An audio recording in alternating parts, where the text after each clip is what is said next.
pagi. Hari ini saya juga ingin mengawali dengan berbagi hal yang saya syukuri atas kebaikan Tuhan.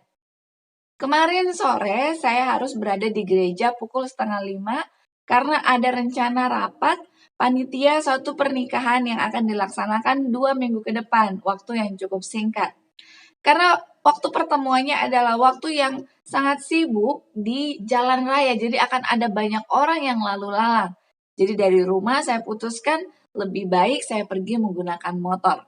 Jadi saya sudah persiapkan jas hujan di dalam motor supaya nanti kalau memang hujan karena mendung, saya akan lebih aman dengan adanya jas hujan ini.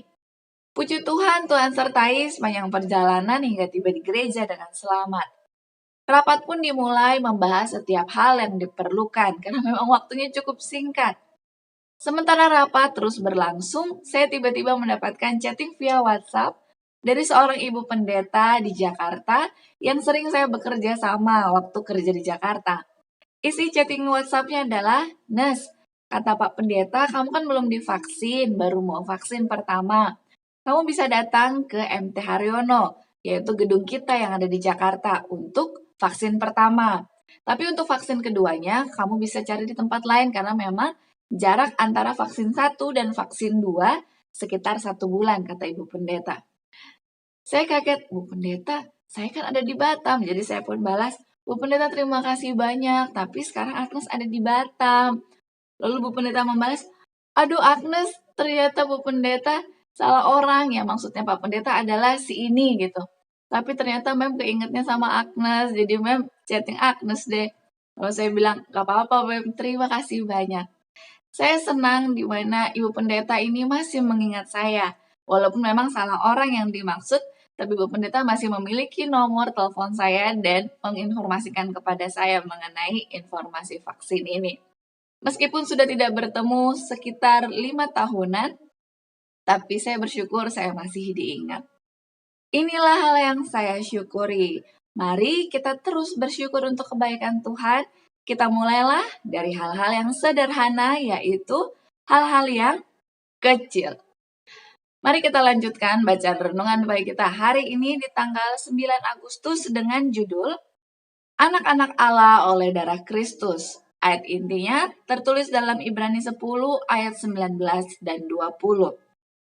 Jadi saudara-saudara, oleh darah Yesus kita sekarang penuh keberanian dapat masuk ke dalam tempat kudus.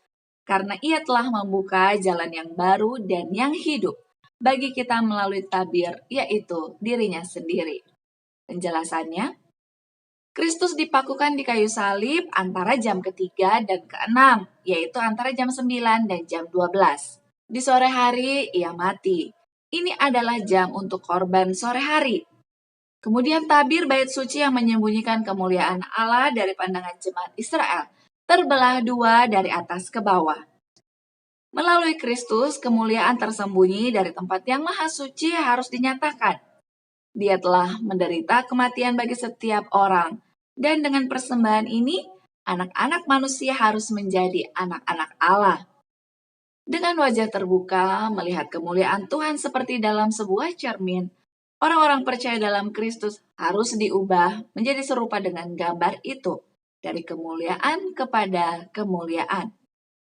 Tutupan grafirat yang di atasnya kemuliaan Allah hingga di tempat yang maha suci, terbuka bagi semua yang menerima Kristus sebagai pendamaian bagi dosa, dan melalui perantaraannya, mereka dibawa ke dalam persekutuan dengan Allah.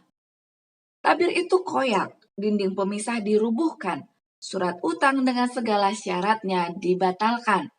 Oleh darahnya, permusuhan dihapuskan.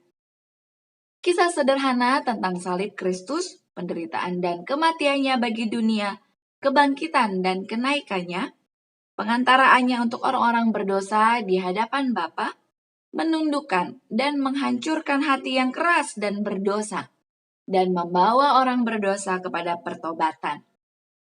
Roh Kudus mengatur hal itu di hadapannya dalam terang yang baru, dan orang berdosa menyadari bahwa dosa pastilah kejahatan yang luar biasa, sehingga menuntut pengorbanan yang demikian untuk menebusnya.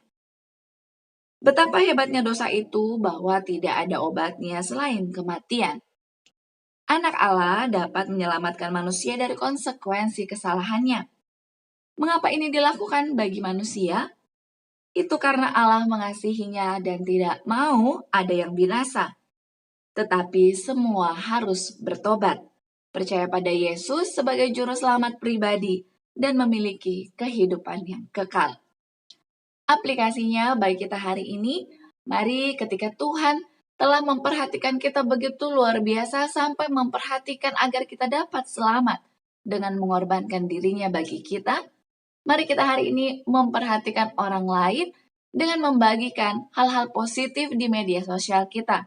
Dapat melalui stiker-stiker rohani yang kita dapat kirimkan, baik itu via WhatsApp atau di Facebook kita dan di media sosial lainnya kita berikan kata-kata motivasi yang dapat menguatkan setiap orang yang membacanya hari ini. Slogan kita, awali hari ini dengan renungan pagi. Untuk itu, saya mengajak kita semua, mari kita bersatu di dalam doa. Bapa kami yang begitu baik, yang terus memperhatikan kami. Kami berterima kasih untuk firman Tuhan yang sudah kami dengarkan pagi ini. Kami mohon ya Tuhan, bantulah kami untuk berkomitmen. Dari sepanjang hari waktu yang begitu panjang yang kami miliki, kami dapat menggunakan bagian itu untuk memberikan perhatian kepada orang lain, menyampaikan hal-hal yang rohani, sehingga mereka pun dapat turut dikuatkan. Sehingga jika di antara mereka ada yang lemah iman, mereka dapat boleh kembali melihat kepada Yesus, sumber segala kekuatan. Mohon ampunilah kami. Inilah doa kami kiranya Tuhan dapat mendengarnya dan memberikan jawaban serta kekuatan yang terbaik bagi kami semua. Di dalam nama Yesus kami berdoa. Amin.